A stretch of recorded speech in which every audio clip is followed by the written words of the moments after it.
Okay, welcome back. This month I'm going to be speaking to you from a tree house that I just built in my side yard, and I'm going to talk about two things, the Oregon Energy Trust and getting permits for work you do on your house.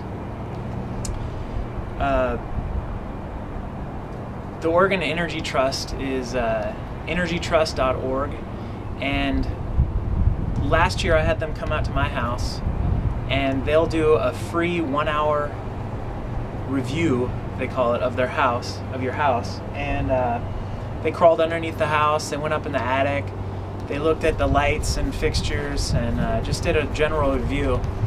And what they could do is, they also brought out some compact fluorescent bulbs, about 20 of them, or maybe it was 10, I don't know. They gave me a bunch of those and some low flow shower heads, and we replaced those.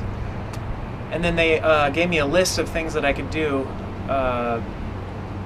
with the most effective at the top. And the most effective for us was to add attic insulation.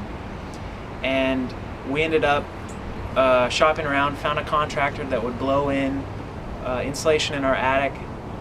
It was $900, and then we applied for a rebate through Oregon Energy Trust, and they sent us a check for $500.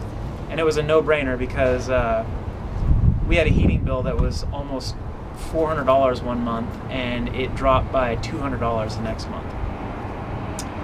The other thing we did, maybe I can take a picture, is I installed some solar-powered roof vents. And when I did this in the summer, it was a 90-degree day, and I went up into the attic, and it was easily 140 degrees up there. It was so hot I could hardly breathe.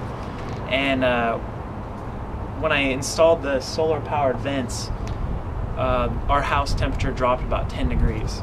And it's a no-brainer. They don't take any electricity to run. When the sun beats on them, they push air out of the attic. We have ridge vent on our house that does a okay job, but nothing like those. And the reason I want to talk to you about getting permits is if you're going to do some of this work and improvements to your house to make it more efficient, you want to make sure that you follow permits. And or if you're going to build a tree house, figure out if it's if you need a permit for that. You can call me and ask me if about the permits for tree houses. But I've had a couple deals in 2009 that failed because of, for example, a garage conversion.